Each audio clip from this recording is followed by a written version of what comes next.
Welcome to another video. We have a math Olympiad question before us, and the question reads, x cubed plus y cubed is equal to 133.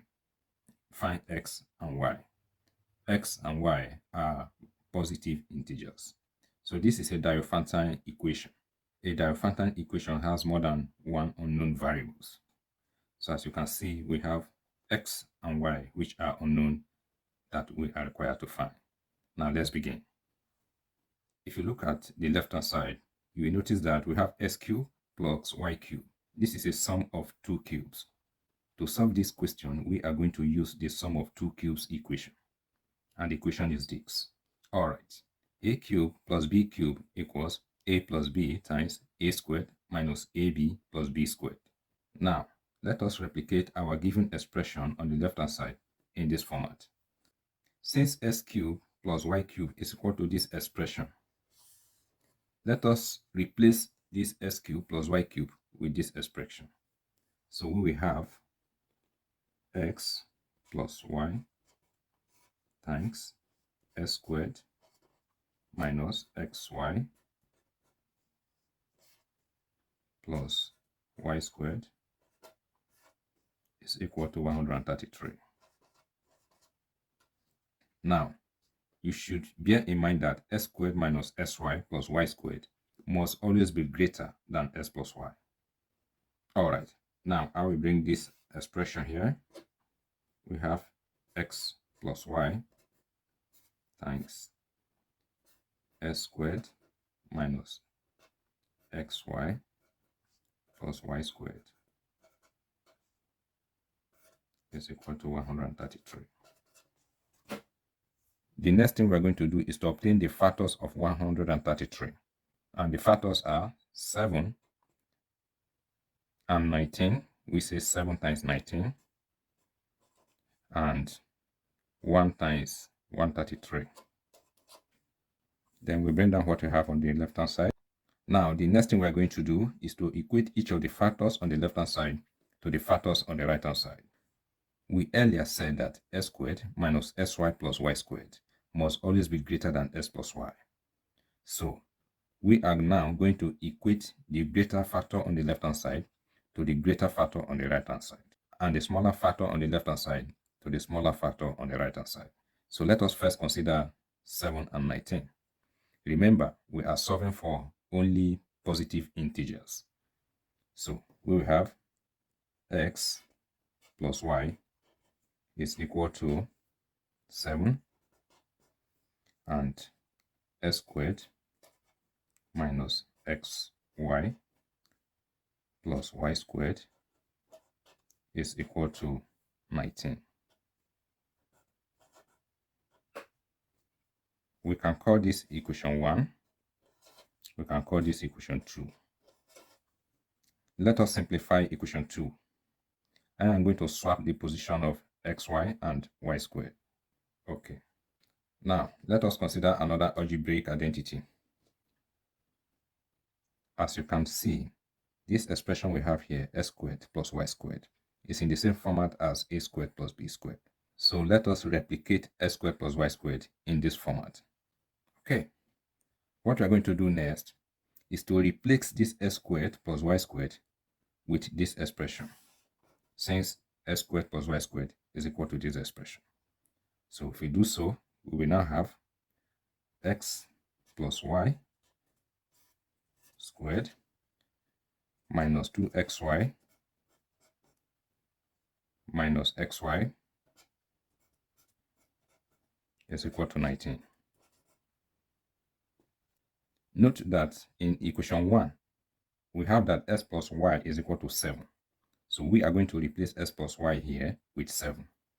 So we will now have 7 raised to the power of 2 minus 2xy minus xy is equal to 19. Alright, so 7 squared, that is 7 times 7. This is going to give us 49. Minus 2sy minus sy is going to give us minus 3sy is equal to 19. Alright, now let us move 49 to the right hand side. we will have minus 3xy is equal to 19 minus 49. So we will have minus 3sy is equal to minus 30. Let's divide both sides by minus 3.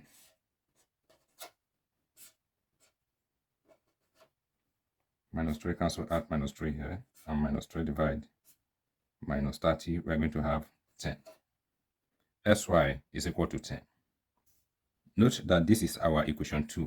Now let us bring down our equation 1.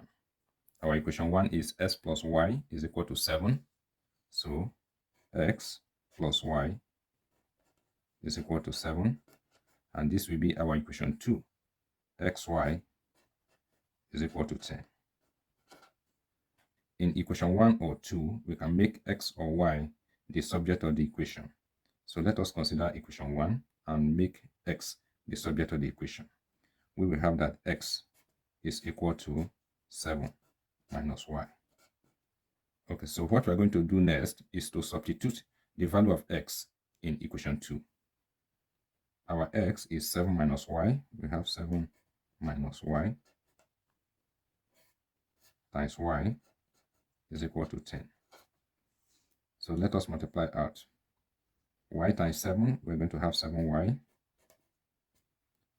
Y times minus y, we're going to have minus y squared is equal to 10. Now let us equate the whole expression to 0. Let us rearrange the terms.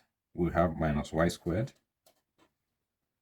plus 7y minus 10 is equal to 0. Now let us get rid of this negative y squared by multiplying all the terms by minus 1. Now we have a quadratic equation. So let us solve for y. Which two numbers are we going to multiply together to give us 10? And when we add the two numbers together, we have minus 7. That is going to be minus 5 and minus 2. So this will give us y minus 5 equals to 0.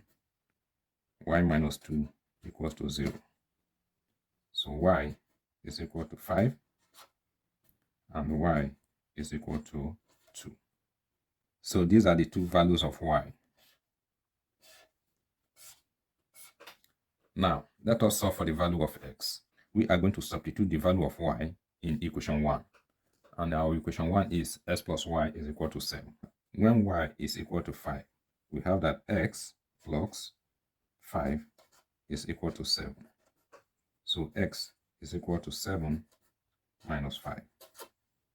X is equal to 2. So this is the value of x when y is equal to 5. So let's find the value of x when y is equal to 2. In the same equation 1, x plus y is equal to 7. X plus, when y is 2, this is going to be equal to 7. S is equal to 7 minus 2. X is going to be equal to 5. Now, let us write down our answer. X, when s equals to 2,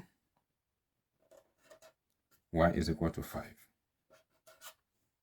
When s is equal to 5, y is equal to 2. So these are the values of x and y. You can call this s1 and y1 and s2 and y2. We are not going to consider the other factors of 133, that is 1 and 133, because that will lead us to negative integer solutions. We are only required to find positive integer solutions. So thank you so much for watching. Please share this video and do not forget to subscribe for more exciting videos. Have a great time.